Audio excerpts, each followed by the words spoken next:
everybody. Welcome to Our Healing Voices podcast and YouTube channel. I'm Aaron Lehman, and this is episode 39 featuring Adam Brooks. And I'm really excited for today's interview and conversation. Adam and I actually go back a long, long way to when I was in second grade and he was in third grade.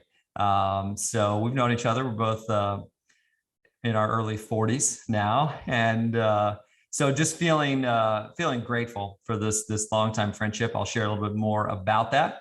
But first off, just wanted to clarify for those of you who are brand new to the podcast or YouTube channel, Our Healing Voices launched out of a couple main reasons that I launched it. Number one, body, mind, spirit, wellness, healing, transforming, evolving has been important to me over the last probably since high school, but like more intentionally after post-college, just kind of like finding my own spiritual journey, owning my own transformational process, making little adjustments, going to therapy, diving into yoga school and massage school, like just kind of got awakened to this whole body, mind, spirit, wellness world, and have just been intrigued since, and excited to really help us all remember and to know that we're not the only ones on the journey.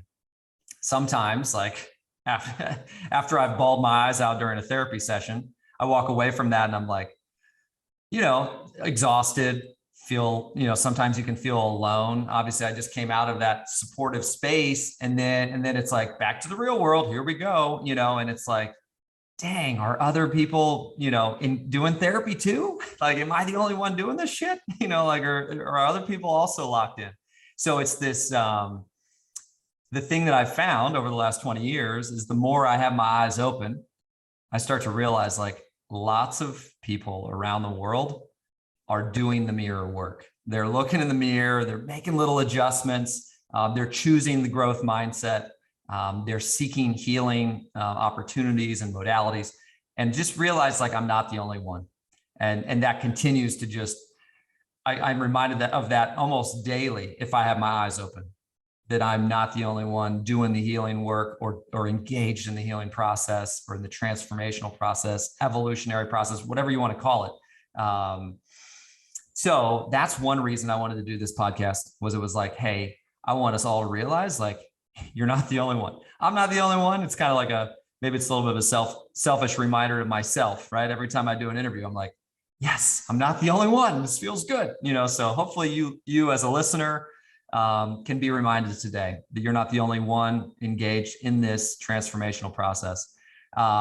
Second piece was our voices. So just personally, being raised by two counselors, I was constantly encouraged to talk about my feelings and talk about my day and just engage with, what was going on and use my voice. And I know that's not the norm. I know it's not the norm that people are raised by two counselors and get a lot of listening. And so I just want us all to know, as Adam shares today, as you're listening, I want us all to know that our voices are really important. And personally, I do believe all of our voices are welcome, ought to be welcomed at the table. And even though some of those conversations may be difficult, may be hard, maybe we don't agree on everything, I still believe if we can show up at the table and have patience and courage to dive in, that important shifts could happen. So yeah, all that to say, healing, body, mind, spirit, wellness, transformations is important. I wanted to just bring that conversation, keep that conversation going. And then the voices, I want us all to know that you have a book inside, I have a book inside, we all have books inside of us, and to not hesitate and to keep using our voices courageously and boldly. All right, so on that note, grateful for you being here, those of you who are listening, and just appreciate you dropping in with us. And yeah, I'll continue my intro of Adam Brooks. Yeah, man, I'm just, I had a kind of an emotional morning listening to music this morning and kind of reflecting back on being a kid. And, I just think even just us like running into each other in our early 20s, post-college. And it was like, it's been special, man. It's been incredibly special. Like, as I think back on this specifically the last 17 18 years. And I'm just like, the conversation, like this, the conversations I've been able to have with you that I can't have with most people. I don't take that for granted, and I'm just really, really appreciative of your presence in my life. One nugget that just jumped in my brain was you saying to me, in one of our dialogues was like, are you in the driver's seat? It was just a conversation about like, who's driving the car? Like, are you in the passenger seat right now? Do you need to get into the driver's seat? Are you in the back seat, like chilling? Like, do you need to get into the driver's seat? I just feel so grateful to have the safe space to share where I'm at. And then also have this like encouraging energy where you can be like, ooh, hey, what about this? Or, you could ask me like a probing question that can like ignite some new awareness shift. So, yeah, man, just really grateful for our friendship and really inspired by what you're doing on a daily basis and what you care about in your heart. Every time I get to, see you post anything, or I see you, headlining some sort of an event where you're speaking at, I'm just like, yes, because I feel like I feel like you have such an important, you have a powerful voice. You have a powerful voice that I feel so blessed to call you my friend. And I'm just like, yes, people need to hear Adam. Like, I love what you're about and what you bring to this world. So yeah, man, grateful. On that note, I would love to kind of, pass the mic to you and just say, how in the heck are you where you are today? Like, what are there a couple, 2 or 3 main realities, experiences, moments over your last 41 years that like have you showing up the way you are right now, that you would like be like, yeah, that was pretty pivotal. Yep, that was a game changer. Hi, Aaron. Hey, buddy. Thank you for having me on. That's a great question about how did I get here? And as a lot of people will say, it felt random, right? Like, I don't think I could say because of this, I'm here, or this happened. And it felt very random on the journey. But obviously, when you look back, it's well orchestrated by someone intelligent design who knows more than I do, right? Like, for me, I'm a firm believer that we're not alone on this planet. So I do think that there was someone watching over me who kind of directed my paths. And so when I look back, I'd say I was a kid who I wasn't told to shut up. And that's so interesting to me, because there's all these report cards that said I talk too much. There's all of these times I was in the principal's office, Miss James's office, because I talked too much, or I couldn't sit still, or I was moving around too much. And yet I don't ever remember there being this overwhelming voice that told me I was not allowed to do that. It just was like, he just went too far this time and he's in trouble. But it was never, I don't feel like my energy was squashed, if that makes sense. I think maybe as I got older, there was a couple of things I could have interpreted that way, but younger, I didn't really feel that. So when I got older, it was like, where do we put this energy? Well, we put it into sports, or we put it into the arts. So I played baseball for a long time growing up. And then I played, and then I did plays. I did theater in middle school. And then that, I did VBS plays at church and all those kind of stuff. So it was like a way to kind of put my energy to use, that I think my mom was probably behind it, a little desperate. Like, what do we do? What do we do? Let's do this. And it was really helped me grow and blossom in those ways. Mm-hmm. So I think that was really important, because I found a way to channel my voice and channel my energy. And so then when I got into high school and theater became part of my norm, and I could have a whole stage. And then it was like, it can be the Adam show during this time, but not during this time. Mm-hmm. And that was good, because I think when you crave attention, or when you crave being heard, that can turn poorly depending on what's going on, right? It's like you have that fork in the road. I can go this way or this way. And I was fortunate that I went this way. And so I was able to do that. And then into college, I got a speech communications degree, public speaking. So it was like this like natural channel. And I didn't choose it. I was undecided in my college career for the first 3 years. In fact, I was the spokesman for the undecided office at NAU.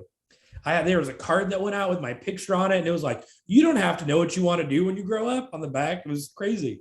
Oh, really? And so Wow. senior year, I went to my counselor and said, what do I have? And he was like, well, you keep taking these speech classes. And I'm like, yeah, they're fun. He's like, so you should just get a degree in that. And if you take enough, you can graduate on time. And I was like, done, let's do it. So again, it felt random. It didn't feel like I went in knowing all these things of what to do.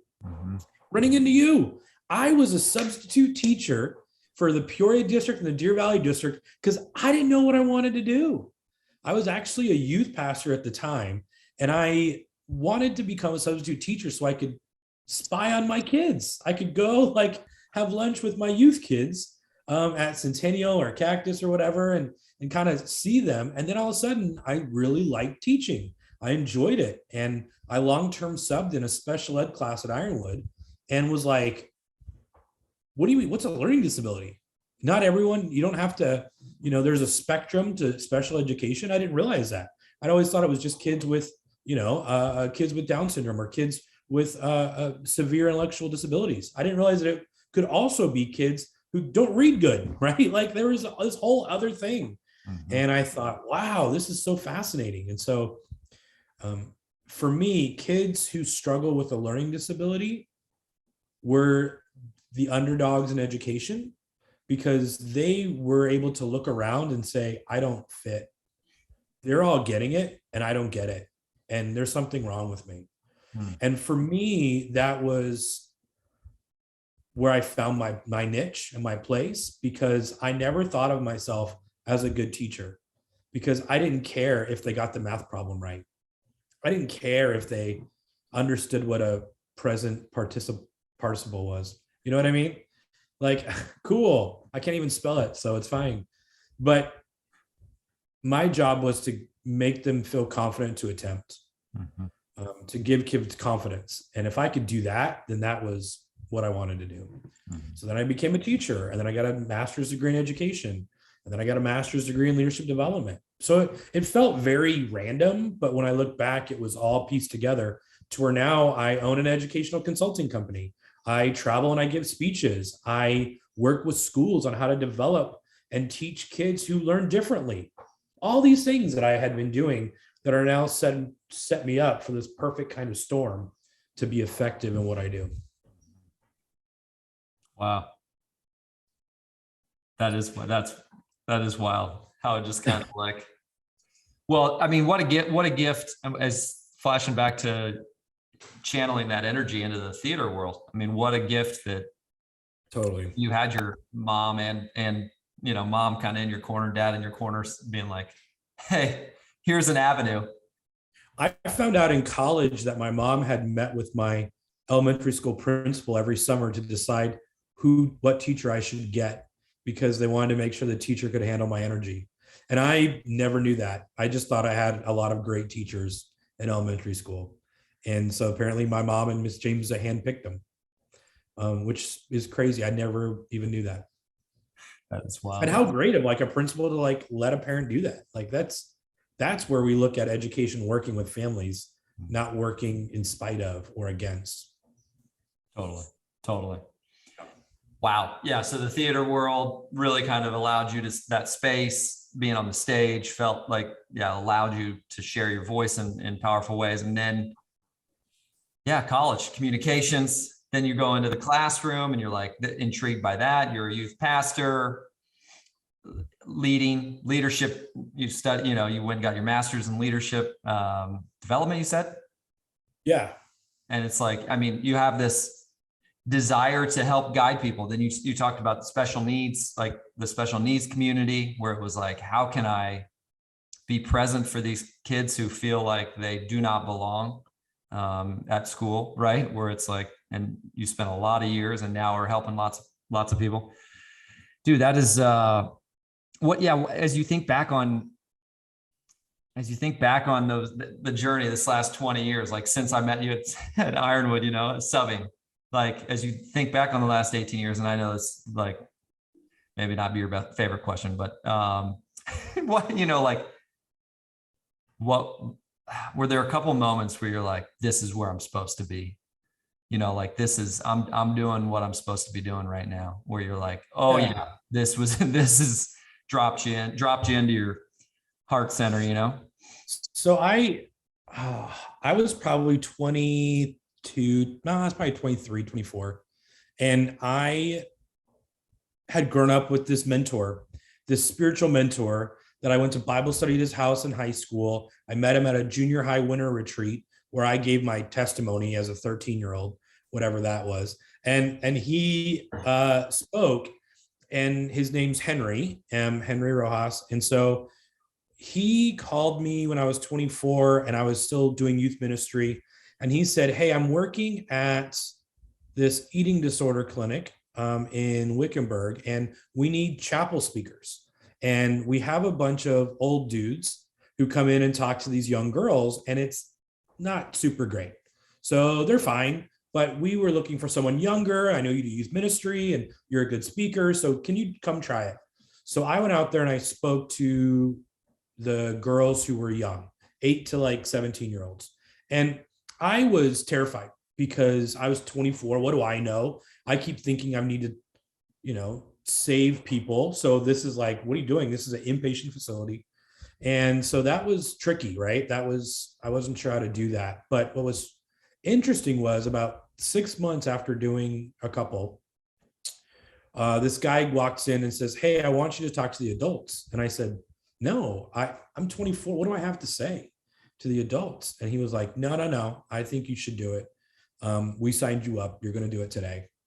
And I was terrified. And they said, just don't talk about things you don't know about. Talk about what you know about. And so I stood in front of these women who struggled with their disorder, and I sighed. And the first thing out of my mouth was, I know that I'm a guy, and I know that I've never had an eating disorder, but I do know what it's like to hate my own skin. And I do know what it's like to feel all alone. So we're going to start there. And that was the first time I think I realized that I had something to share. And so we just delved in and talked about how can we learn? How can we go through steps, learning to love the body we're in? And not that cures ED, right? That's not the case. But I just wanted to give them something to give them hope for the week. That was my only goal, was how can we talk about this as together a community and be honest about where we're struggling so that it gives me hope and it's not hidden and secretive and all that.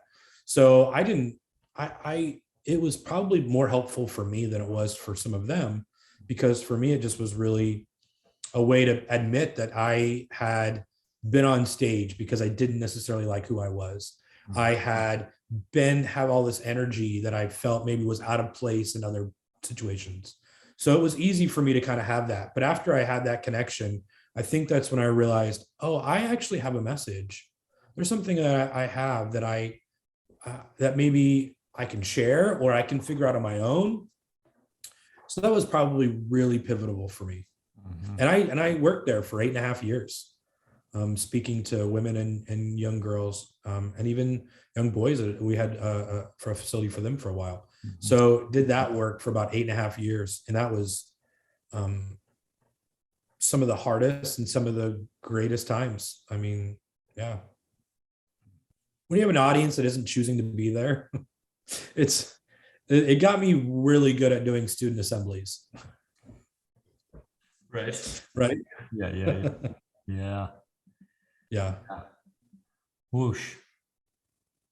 Yeah. And so that say more about that. So what, as you're thinking about, as you're sharing, like, just the self-compassion game, mm-hmm. and how hard that can be for a lot of us, say more about your journey with that. I mean, because you and I talk about this stuff regularly, where we're like, Aaron, you loving yourself today, or is it shitty? Like, or how you doing? Well, I saw really beautiful women in my family think they weren't that. And so for me, it was I, I think they're the most beautiful people in my life. And if they don't agree, then good Lord, I must look hideous like that. It must be something about me. And so we have that. And it's even worse now because I follow CrossFit athletes. I follow people that I admire. And then I look at my life and go, oh man, what am I doing? It's so easy. This comparison game is so huge. And I grew up in a community, in a church that did a lot of comparison. It was a lot of like the haves and the have-nots, and are you doing this? And are you acting a certain way? And act like you have it all together. And there was some genuineness in that. And I don't think that was the intention, but it was unintentional. But there's still a consequence of the unintentional. And for me, that was that I never quite had it together enough. I wanted to be perfect as Christ is perfect. And so for me, I had to really, that comparison, I mean, when you're comparing against perfection, what are you doing, right? Like, Yeah. there was a great meme I saw that said, my therapist told me that I'm a perfectionist. And I said, if I was, I'd be better at it. And then we both just sat there in silence about thinking about what I just said, because that feels accurate. So, Right. And my father is the firstborn son. And I'm a firstborn son of a firstborn son. So there's a little bit of that. My father never complained about his life. My father never, he's the hardest worker to this day I've ever met. I've had like 3 of my buddies work for my dad, and they remind me, they're like, your dad's harder worker than I've ever seen. And I'm like, I know I can't live up. Like I never felt like I could live up to these things. Yeah. So the comparison game was really strong in me, even though my path was totally different. So it was very easy to do that. And so that's what I could relate. I mean, I wasn't there at the eating disorder program. I wasn't there as a therapist. I was there as a chapel speaker. So I was just there to talk about, how we're struggling and how it's okay that we're struggling, because there was someone greater than us that was helping us on this journey, and that we mattered. And that you matter. And that was really the end of most of my messages, was you matter, and that's okay. And so for me, it was a story I wanted to hear about myself that I was sharing, right? Is that I do matter, and I have a voice, and I'm heard. So many times when we go give speeches and we talk about things we're passionate about, it's because it's what we need to hear for ourselves. So I became this body image speaker, and you've heard me give those speeches to moms and their daughters at NCL events and stuff, and talk about like, hey, how do I learn to love all of this? Because the world doesn't seem to love it. The magazines don't seem to love it. Mm-hmm. TV doesn't seem to love it. So how do I learn to love it, right? If I have to live with me for the next 80, 100, 110 years, how am I going to be stoked about that? That should be exciting. Yeah. Because if I don't care about me, how can I expect others to? Mm-hmm. Mm-hmm.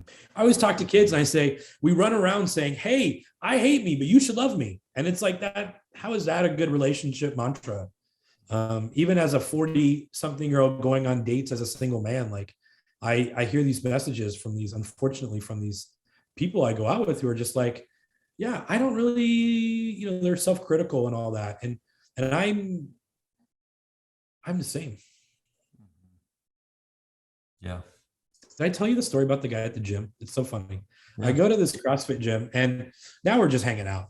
Sorry, podcast. And I was like, I made a joke because the gym is an uncomfortable place for me, traditionally, because I didn't consider myself an athlete for so many years. Mm-hmm. But now going to CrossFit for a couple of years, I'm feeling better and more confident about it. And I made a comment. Some guy talked about sit-ups, and I was like, yeah, it's like I've got to fold a bowling ball to do a sit-up.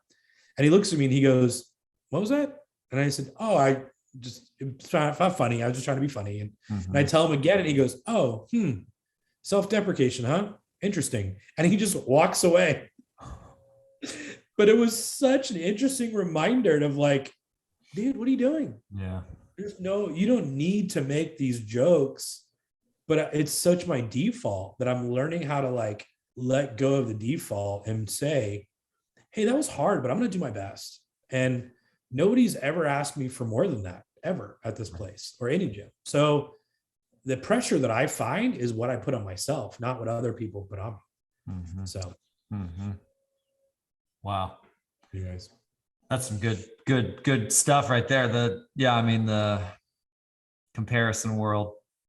Yeah. What's helping you through that? Obviously I hear you saying like your speaking gigs have been part of the healing process, right? Where you're like, totally. As I'm sharing this, you're breathing it in, right? Even as a speaker, you go hear other speakers and you compare yourself to those speakers. I mean, it's like anything. As a teacher, you compare yourself to other teachers. Like, oh, look at her bulletin board is way better than my bulletin board. I mean, you and our classrooms were like, I like put a staple in like a thing and was like, done. It's like, that's my classroom. You walk in these other classrooms and there's glitter and beautiful signs and you matter posters. And I'm like, I don't know how to do all that. I just want to talk and hang out with kids and help them learn and grow. So you start comparing yourself, even like I'll go to I'll speak at like big events where there's multiple speakers and you go and you listen to them. And I'm like, oh man, that's good. Am I like that? I don't think I'm like that because I don't have a shtick. I don't have the three things in the atom model. You know what I mean? I don't have any of that. And so I always feel like it's subpar, but the feedback I get and when I get to do it, it's not subpar. Right. So I have to really rest in the fact that I may not get feedback and that's okay. So there becomes this like, where do I bury my own appreciation for myself? Do I bury it in other people's thoughts and feelings? Or do I bury it in my own? I had a youth pastor as a kid growing up, and he used to say, my self-worth is not based on your opinion. And he would say it kind of flippantly, but he always would say it. Yeah. And so I try to just make that my mantra where it's like, my self-worth can't be based on anyone else's opinion than myself. And when I'm not liking myself, that's not great. Right? Yeah. So I have to learn to like me, and then I can base it on my own opinion. And then it's that much better because it comes from a place of truth, not from a place of, well, what do you think about me today? Everyone else. Right. That's one reason why a lot of speakers will go to a conference and speak and leave. I don't. I like to go to a conference and stay the whole time. I'll clear my calendar. I'll clear my schedule. I'll cancel other speeches. I want to be there because that's where I get to know the people and how it went and what they think and what they're going through. And so for me, I've just had to go about speaking differently than other people because I don't want to compare myself. I don't want to be the flashy news anchor speaker. Sorry to my news anchor friends, but those people who are just, hello, and then, and you follow these 5 steps and you'll be cured. And that's just not, no. You won't. It's going to be hard. These are the grooves that we've created in our brain that we think about ourselves. And how do we actually think about them in true ways, not just ways that have become our bad habit norms? Yeah. That's the process, right? I remember you we did a team camp up in Prescott together, and you came up and we talked about the grooves, and it's like, I think the older I get, the more aware of those grooves I am, right? Where I'm like, holy moly, that first 7 years, like those are like, that is sponge, like that is next level sponge activity happening. Like that is energetic downloads into our bodies, into our psyches. It's like, well, and I don't think it was you that turned me on to that book about epigenetics and just about how it's even in our cellular level from our parents and our grandparents. And that's really interesting stuff because we are very hard on ourselves for our thinking and what we do and how we act. And yet we got it from somewhere. And so it's okay that we have those issues. And that's what makes us unique and human. And it's okay to work on those issues, but working on them for growth versus working on them for perfection are two different things. So, Huge, huge right there. Totally. Such I a good just don't reminder, get right? It's like that book, Mark Wolin, It Didn't Start With You, I think is the book, right? And Yep. and it's all about like, is that really your reality? Like, is that yours, or is that your great aunt's or your grandma's, that you never met? Totally. Like, is that, so it's like really diving in. I think it's that, to me, that's exciting. I mean, that gives me hope for future generations, where it's like, okay, Adam's like diving into the grooves and being like, oh, this is a groove I want to keep rocking. This is a groove I'm going to, bit by bit. Because my default is still self-deprecating humor, because it got me through middle school, it got me through elementary school. So that's my default, and I have to unlearn my default. And yet that takes time and it takes practice. And so will I ever be perfect at it? Probably not. It may be a struggle I have for the rest of my life, but that is a struggle worth fighting for, because it has to do with how I view myself. Yeah. I'm seeing a nutritionist when we're done with this, Yeah. because I have viewed food as a celebration, or as a thing to be enjoyed, and a thing to be unlimited. And that has caused health problems in my life. So now I'm having to relearn a relationship with food that isn't about rejecting or about, whatever. It's about just having a very normal, healthy view of it. And yet that is a micro example of how we view everything, how I view love, how I view, finances, how I view everything else. We all have these little disordered versions of those things. And so it's just about being aware of them and recognizing them and seeing them when they come up. When I'm bored and I'm on Amazon and I'm shopping, it's like, do I need this, or am I bored? And so working with my therapist on, just put it in your cart and close your laptop. You didn't buy it.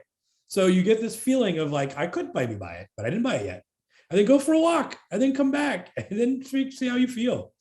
It's like all those little practices I have to put into place, because I am someone who's impulsive, and I will make an impulsive decision. And if I look there, it's been about 50-50, whether that's a wise or unwise impulsive decision. So I'm just trying to raise that percentage, man. Right. Yeah. I mean, dude, I appreciate you being so raw with us, because it is, I do think that and I love forgetting the perfection story, right? Forgetting that bullshit, like not getting caught up in on that train, right? It's like, this is the train, for me, it's like I'm thinking about my mom over the last 10 months, right? Where it's like helping her get on the train of deep breaths, of rest and digest. It's basically what we're calling the train, like for a woman who has been in this like go, go, go, give, give, give, do. It's like, okay, you need to get on the rest and digest train. To shift this reality. Again, realizing those grooves, and I like, she's in therapy, it's like, so. Because rest and digest wasn't really modeled well, for me at least. For few there of was us, for very few, right? Work. Like, you matter because of your work. I mean, if you look at our parents' generations, when you ask them who they are, they'll tell you their job. Who are you? Well, I'm a teacher. I'm a contractor. I'm a hairdresser. I'm fill in the blank. But they're more than that. But they've identified in their jobs because of that was the generational thing to do. Now it's like, oh no, I am not. Who's Adam? Well, more than my job. Because I don't even know how to explain my job to people. You know what I mean? Like the consulting work I do and the speaking work and all the games I've made, like all the stuff I've done. It's like, I don't know how to explain that. I'm just me. Yeah. And so I think we're talking about identity, and that's a different thing. Yeah. Yeah. Wow. Yeah. And that, on that note, it's like, I've heard Europeans, they're always like, why is he asking me what my job is? Like when Americans will come over and be like, hey, so what do? It's like, That is not what we talk about here. We're hanging out. We're enjoying a glass of wine. Tell me how you're doing today. I don't want to know what your job was today. I want to know how you're doing today. How are you know? Well, it's so interesting because that's why I think some people are able to work jobs that we would find unfun or not what we want to do, because that's not their identity. It's just what they do to make money, to have an identity. And yet we have this like, do it, you could be anything you want to be when you grow up. Do what you're passionate about, find your passion, find your passion. And so we think we work a job that sucks. And we think, well, I'm not passionate about that, so it may not be for me. And I think we're viewing it wrong. I think we should be viewing jobs where how are we developing our passion, not finding it. And there's parts of my passion in every single job out there. And so I can develop that better while I'm working and figuring out my own identity. So I think sometimes we have that flip-flopped, but I get it. And I see it with my students who, you know, I want to be this when I grow up, but don't really know how to get there. So it's like you work a lot. I worked a lot of jobs that were not fun to get to the job where I'm working for me or whatever that is. Yeah. People look on my Instagram and they're like, you have the dream job, dude. You're living the dream. And I always kind of laugh, but only about 20% of what I do is my dream. Yeah. Sending emails, writing newsletters, doing invoices, having meetings with things that will never happen that's about 70% of my time. So it's always so funny because even your dream comes with these things that you have to develop. And again, it's worth it. I'm not saying it's not worth it. Right. I'm not saying that look how hard my life is. No, I'm just saying that we are not looking at the right things. Yeah. So speaking of your job. Yeah. No, speaking of some of the things you've co-created, like, do to make money. Tell us a little bit about, I'm just thinking like if somebody were listening in today and they're like, whoa, I love Adam's personality. I want, I like what he's sharing. How do I get in contact with this guy? How do I bring him to my school? How do I bring him to my business? How do I work with him? And what are these cards? What are these cards he created? No, anyway, Yeah. So some of the things I've created in my life is I started this mini book series called Brooks Books, and they're just under 100 pages. So like Understanding Millennials is one, which is probably the first one I did back in 2015, 14. So it's a little old because millennials are now like our bosses. So it's kind of crazy. And then I wrote one on the social media handbook. So that one came out the following year. And it's really just about how as adults can we help guide children through the internet in a healthy way. How do we incorporate boundaries and have some suggestions there? And then my goal is to create a product for families every year. That did not happen, but the idea was there. And so about 2018, I came out with Drive-A-Log. So it's like dialogue, but with Drive-A-Log, because research says kids will not, are more likely to be talk for longer and stronger if they aren't forced to have direct eye contact. So I made a game for families to play on the way to school. There's an elementary school, middle school, high school version. And it's just social questions. Like, what do you do if your best friend doesn't want to sit with you anymore at lunch? What do you do if somebody asks you for a photo? What do you do if someone is mean to you in class, so that parents can be proactive instead of reactive? So I came out with that game. We just came out with our app in January. So now that game has an app, which is cool. So that was a big one. And then in the last year and a half, I switched and I became a writing coach.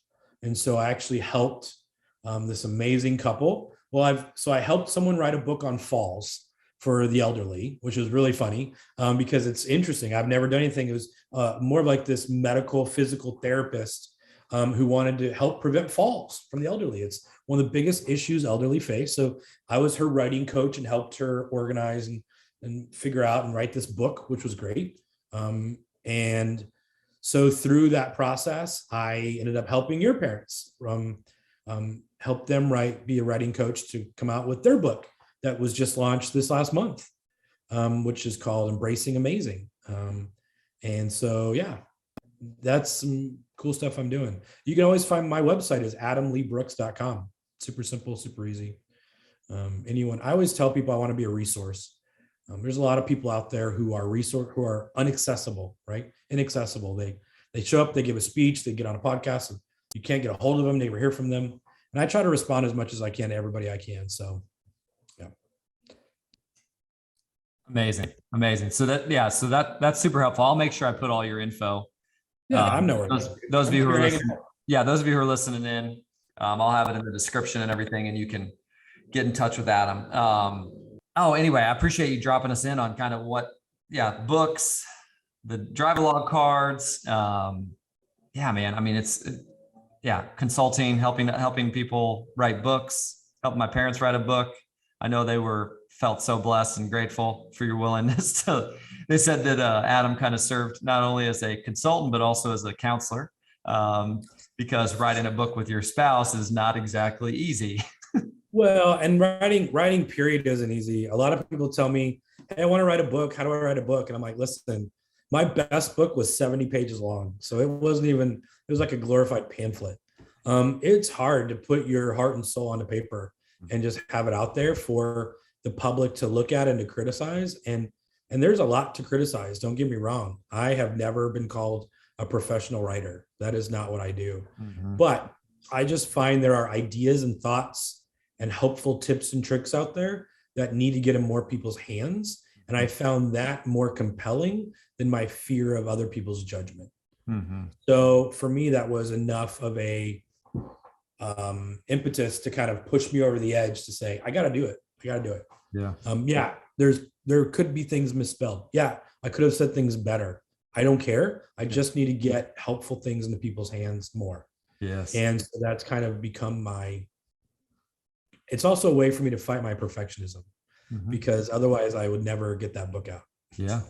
Yeah. Or anything, any of my products out. Totally. Oh man. And, obviously I have like a special affinity toward your, drive-along cards, like where I'm just like, think that is one of the coolest things possible. And now that there's an app where it's just like, do you mind just sharing briefly? Like, so it's really just like providing kids. Well, I'm just thinking about kids today, Well, I watch don't my know niece about and nephew, just challenging to have conversations with teens. Like, it's like, I think that started when we were kids, because I remember I had to make sure my Walkman or my Discman was within hand's reach on long road trips.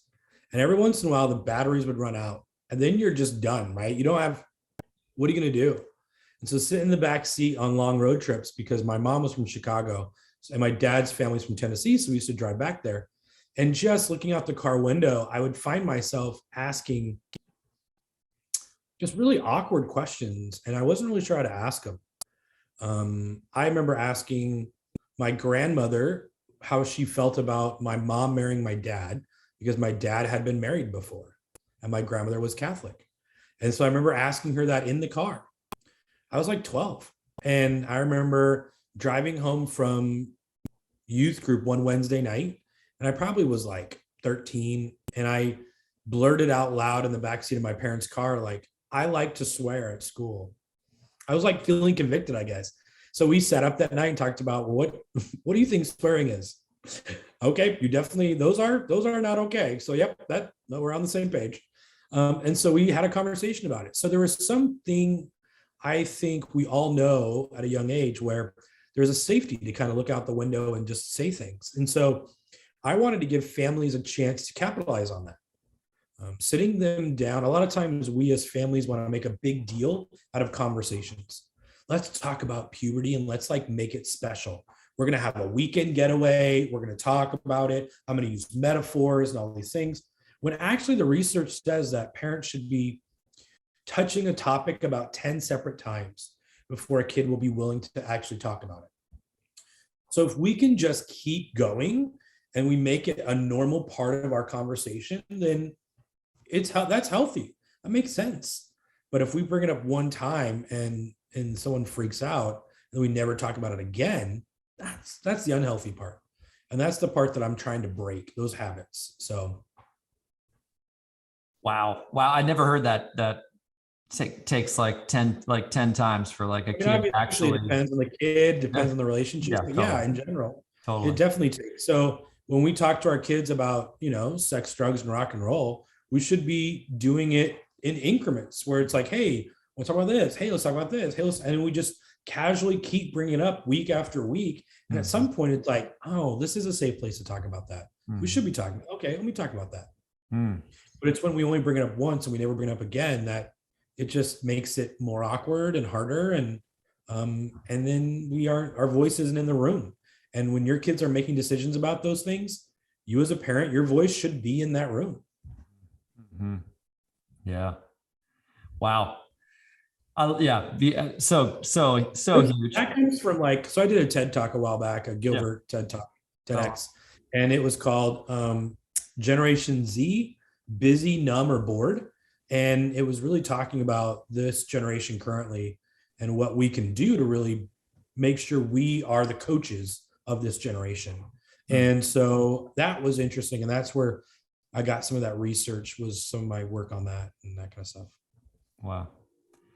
Yeah. I mean, yeah, I appreciate, well, drive a log. I'll definitely have that link down below, and also the TED talk for sure. For those of you who want to dive in more with Adam Brooks, it's like yeah, man, I'm just really grateful for the work you're doing in the world, that you've been doing in the world. Yeah, I Trying to do in the world.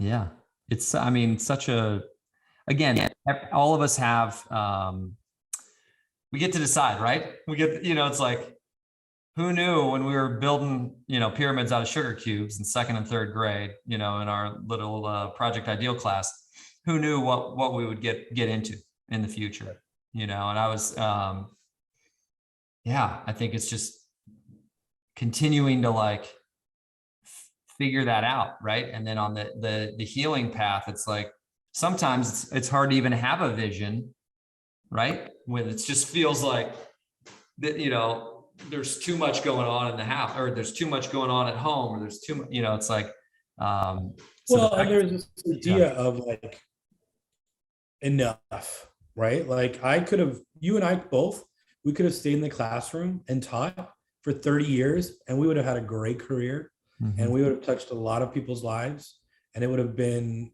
awesome. And we could have done that. And also we can do what we're doing now, which is different, but it Mhm. doesn't make it any more or less meaningful. It's just different. You know what I mean? And so Yeah. I think embracing that has been really healthy because I keep realizing it just keeps me from these grandiose ideas um, that I'm doing something better than when I was teaching, and I'm not. It's Right. just a different form. Yeah. Yeah. Different places, right? We could literally, Totally. yeah, 100%. Yeah. Sometimes I can look back and be like, oh, I was making such a big impact there. I was, learning so much. I was helping so much. Like, and then how am I still showing up for the world? And it's like, it's different. It's different. It's not about better or worse. And I think perfectionists, we're constantly in the better or worse zones where we're like, Totally. am I going to be better than that person? Am I going to be as good as them? And like, I got an A, but I should have got an A plus. exactly.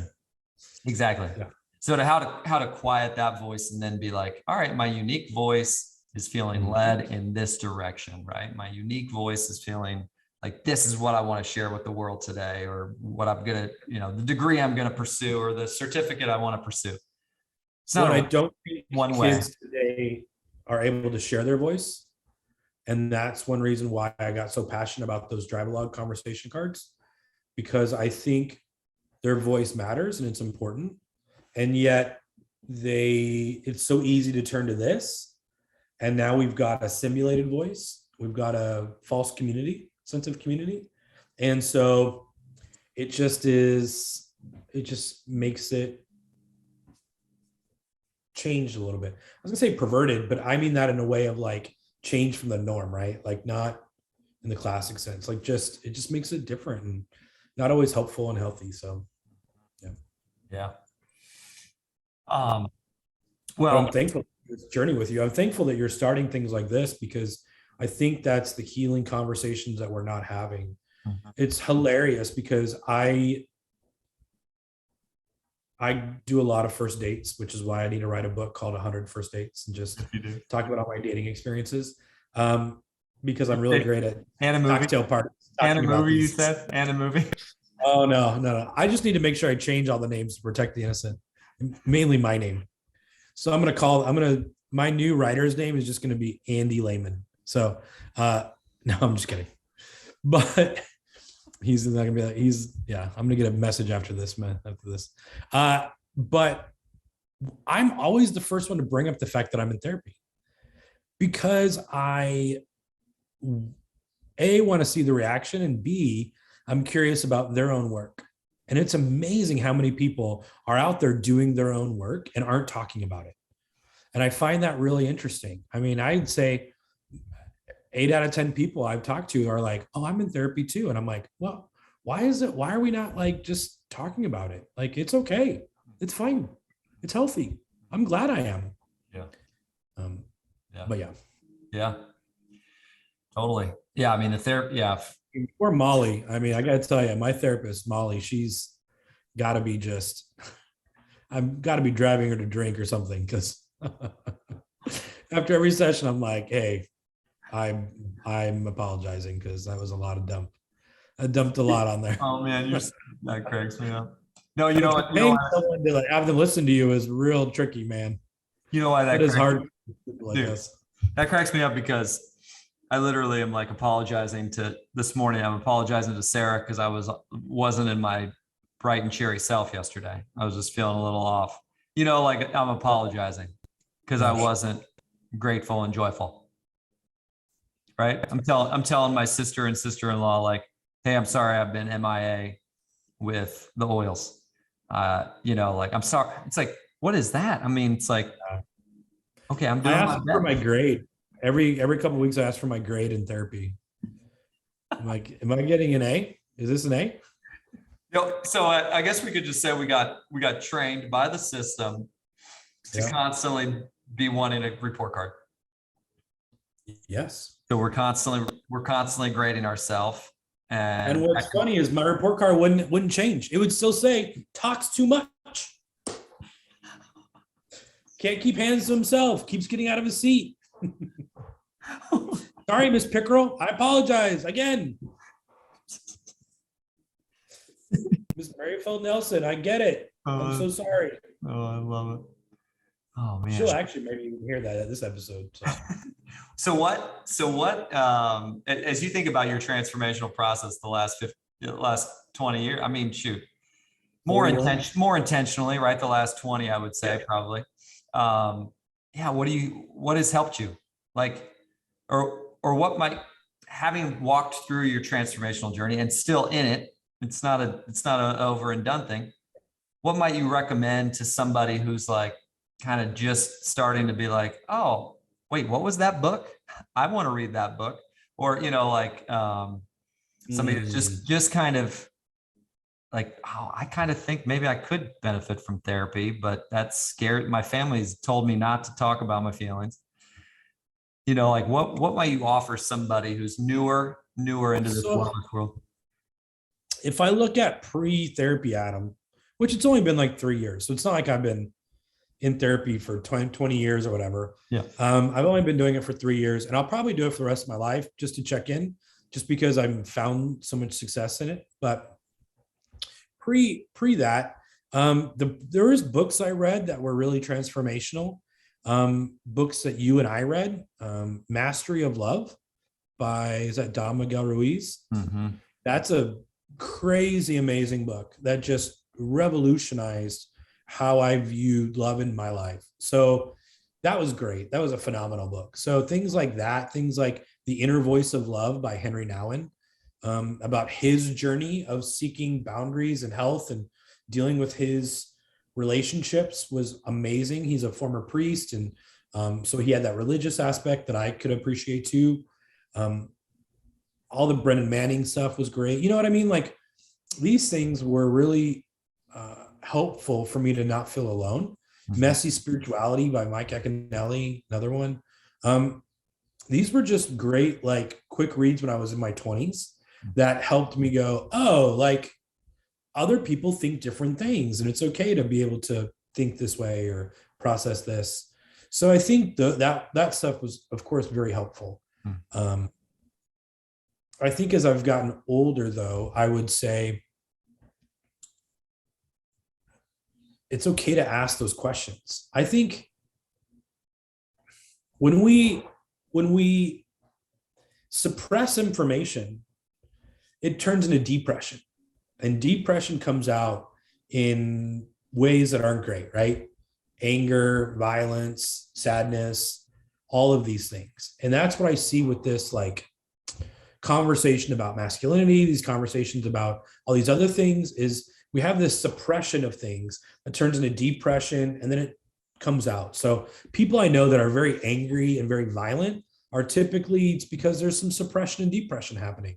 And what does that mean and what's going on? So for me, the key to that suppression is to open up, to share, to say, hey, I'm not feeling good. Hey, I got this going on. Have you ever experienced that? Even if it's just one to one. Aaron, you and I have a great relationship where we can talk about really hard things. But I golf every Wednesday morning at 8 a.m. Well, for the last like 2 months with one of my other childhood best friends, Brian. And he and I were a lot alike, but we never talked about our feelings growing up. It wasn't like we had a relationship where we could share everything. It wasn't like that. We just had fun together and we hung out. And so it wasn't until we started getting into our 30s that we both kindly said, like, I remember him saying something to me one time. He just goes, dude, you know how you tease me about my weight sometimes? Because we used to like poke each other in the belly and stuff. And I was like, yeah. And he goes, I can't have that happen anymore. And I was like, damn. Oh, so we had this really great dialogue about, I was feeling the same, but we were bros. So I wanted to tease him like he was teasing me. And I felt like we were doing that well, but we were in our 30s before one of us finally broke that silence and said, man, I don't like that. That's not healthy. Yeah. And it was like, I would never want to hurt my best friend. So of course I'm going to respond to that. But it took someone saying something. It took that level down deeper, that why. So for me, I always tell people, say, ask, bring it up. Yeah, it's going to be awkward, but only for like 7 seconds. And we can do anything for 7 seconds. So just let it be and then get into that conversation, that discussion. It's always worth it to get to that deeper level. Quality friendships, quality relationships have to have strife to be quality. And so we need to fight opportunities to fight for the relationship. So that's important. But if we never bring it up and we bury things deep and we never talk about those things or the whys or where we're struggling or when we're struggling, then we can't do it. Yeah. Yeah. Yeah. What's so like finding safe spaces, I mean, is the key, right? I mean, I think that's the journey, right? Is figuring out like, okay, is this, I tend to, just given my upbringing where I had that experience as a kid, and then that was a secret for all these years. So then I'm so like verbal. Like for me, I'm such a verbal, I think it's all of us finding finding the safe space for us, right? Where it's like, you have anything? Yeah. So in the communication world, we call it appropriate self-disclosure.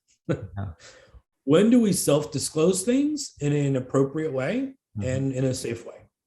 And I'm a classic oversharer where I want to build relationship as quick as possible. I want to spend 24 hours together where we talk about everything in the world. And now we're best friends and it's so great. And we've connected. And so now I've overshared so much about my life that if you're not a safe person, I have literally given you every ammunition about me. Yeah. I've given you ways to destroy me. And that is a different level of what I would call self-hatred, because I am saying, I don't need to have boundaries because I want to give you all of me. Right. And that's not taking care of myself. And so I have had to relearn that, right? So appropriate self-disclosure is like, hey, where in the gate? I've got 3 gates to get into my inner heart. Where are you at? Are you at the first gate? Okay, these are the things that are cool that you can know about me. Yep. Are you in the next state? Cool. These are the things you can know about me. When you're in the inner sanctum, these are the things you can know about me. Yeah. And if you violate it, you get moved out of ring, right? Like Yeah. it's okay to have this like process of letting people be where they are in your life. But I always thought everyone had to be my best friend. And now I'm 41 and I have 35 best friends. And it's overwhelming because it's like, oh crap, what did I do? I overshared too much. And now we're all in the inner sanctum. And I'm going, I only have a week and I work. So I got an hour a week to spend with one of you. So I'll see you in 41 weeks. Yeah. Yeah. Real talks. So Real I talks. had to learn more about those boundaries as I got older. Yeah. I think you and I, that's something we both have been spending some time with the last decade. Yep. Figuring out. Yeah. Adam Brooks, I'm grateful for you, dude. I've got maybe a one quick question and then a closer. Got it. So the first piece, the first question is, when stress levels are through the roof for you, what are you doing to like find the earth again? What's helping you? Like, again, stress is part of being alive, right? I mean, ups and downs, we're all human, right? Let's just put that out there. But like, what are a couple things that are helping you find the earth again, reconnect to yourself when you're feeling a little overwhelmed or a lot overwhelmed? Yeah, that's a great question.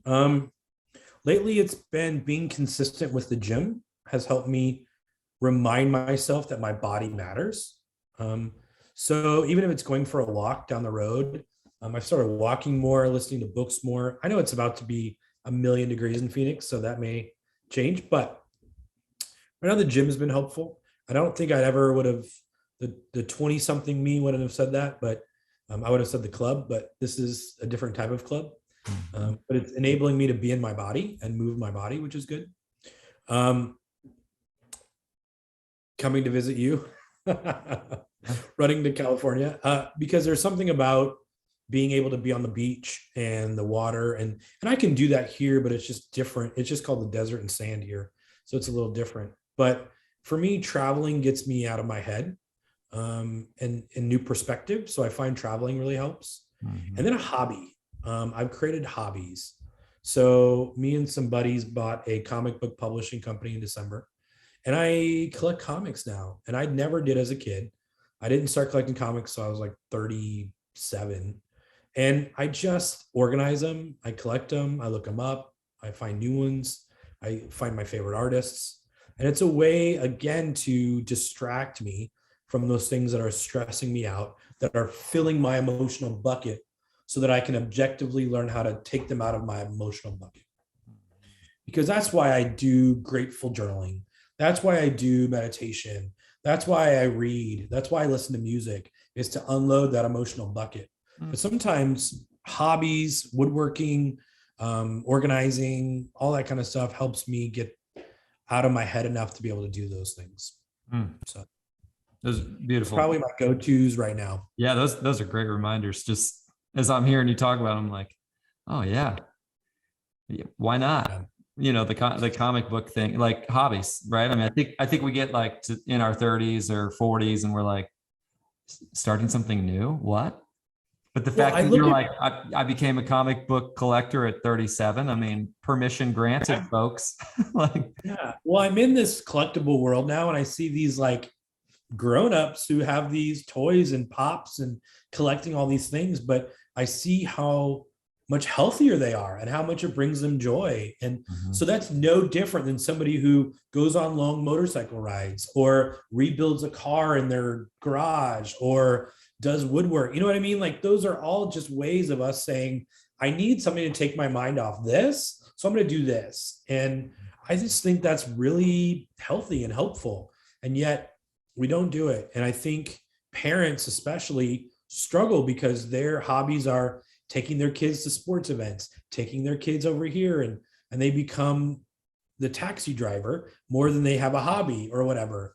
And so I think, or their hobby becomes drinking wine, and then it becomes not a hobby. So we need to have these other helpful, healthy things that we can do that really make it more of a helpful experience, not a hurtful experience. So Yeah. gardening, whatever, like I don't care. It doesn't Yeah, matter. I just was thinking I need to go water my my fruit trees here afterward. Yeah. Well, all right, dude. So grateful. So grateful. To close, 20,000 people in the room.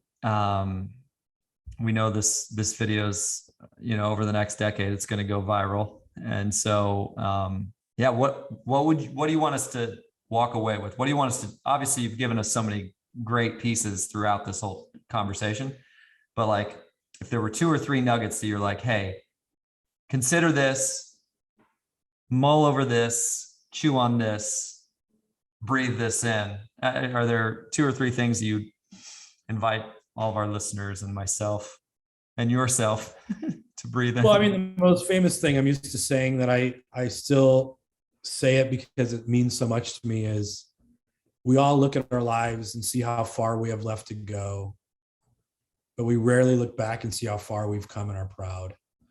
And for me, I just always remind myself that I'm further today than I was yesterday. And that is enough.